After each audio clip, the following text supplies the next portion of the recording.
How's it going? Good. Hey, do you guys have like a piece of paper or a pamphlet you guys give to drivers about the information on the checkpoints, about the legality and stuff? I thought you guys handed out little pamphlets for drivers. That's Only the that main one? Yeah.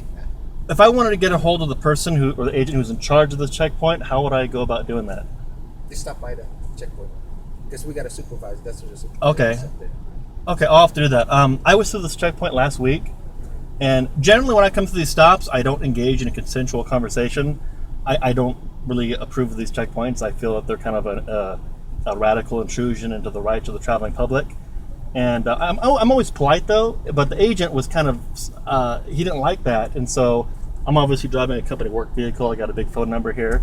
And somebody here called my employer and tried to get me in trouble, simply because I did not want to waive my individual liberties that are afforded to all of us under the Bill of Rights and the Constitution.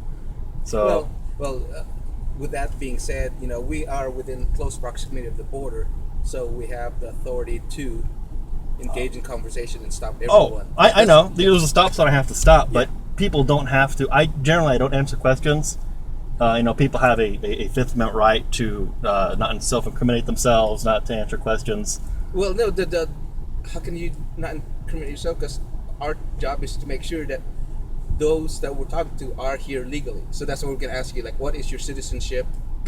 And then if you don't come up with the correct answer for us, or if you're trying to evade us in some way, kind of deal, then we might scrutinize you even more. That's one of those things. Right. That's a line of reasoning I don't necessarily agree with, because when somebody comes through here, it's not, 9 times out of 10 they just wave me through. They don't know if I'm a citizen, and it's supposed to be, well, we have reason to suspect that you're smuggling something. You may not be a citizen. It's not, well, we suspect you because you're not answering our questions, because that's a basic right of all Americans, of all citizens. Well, no, but the other part too is that you may not be answering questions, but they're going to use tactics of intimidation in that, trying to frustrate us. You know what? I don't want to deal with this guy. I'm just going to wave him through. Right. And for me, if someone doesn't want to answer my questions, I'm going to secondary him, because okay, is he hiding something from me? Kind of deal.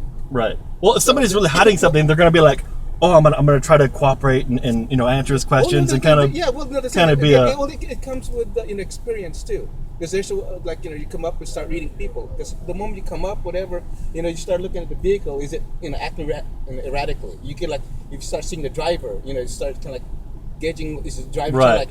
Like you said, it's like they stop and oh no, there's a checkpoint here. Yeah, the driver's gonna go. Right. Like you said, overly friendly. See, this thing, either overly friendly or overly aggressive. Either way, really nervous or something. Yeah. And then of course, there's the ones you get that nervous twitch, this and that, and everything else. Right. So, right. Again, it's all in the the agent's experience. Well, my issue comes up. On principle, I don't answer questions at these checkpoints, and the agent, it seems to me, they take that as a threat to their authority, or they take that as something personal. Well, I'm just standing on principle. I have the right to travel on a public road without being intimidated or threatened. I've seen people at that checkpoint, their windows smashed and drug out of their vehicle for doing absolutely nothing wrong, simply because they didn't want to answer questions, and the agents, they were on a power trip, and they smashed their windows and they drag them out of the vehicle, and guess what? No charges. Or if charges were attempted to be brought upon them because they were blocking the highway or they were being uncooperative, they were dropped. So, well, I understand you guys got a job to do. Most of the time, you guys are pretty cool. I run into you guys out when I'm out in my Jeep out in the desert and stuff. Yeah, but like I said, like in every job, there's going to be that one person here and there that's going to right.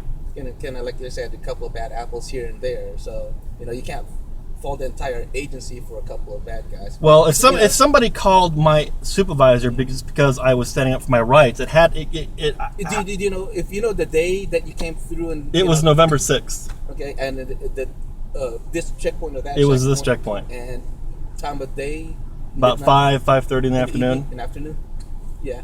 Then they'll have a schedule who's here during that day, during that shift. All right, so I'd have to go through that checkpoint. Yeah, and there's a supervisor there, and you just file a complaint. Do you know the name of the supervisor by hand? So it changes every night. Who's a checkpoint supervisor? or you could go down to our station just down the road over here. Like, do you live locally? Yeah. Yeah, you know where The our one off checkpoint- Camp off Old Highway 80, right? The new one? Yeah, the new one. Okay, yeah, I know Just that go to is. front office, and there you could go directly to one of the what you call watch commanders. They're in charge of the entire shift.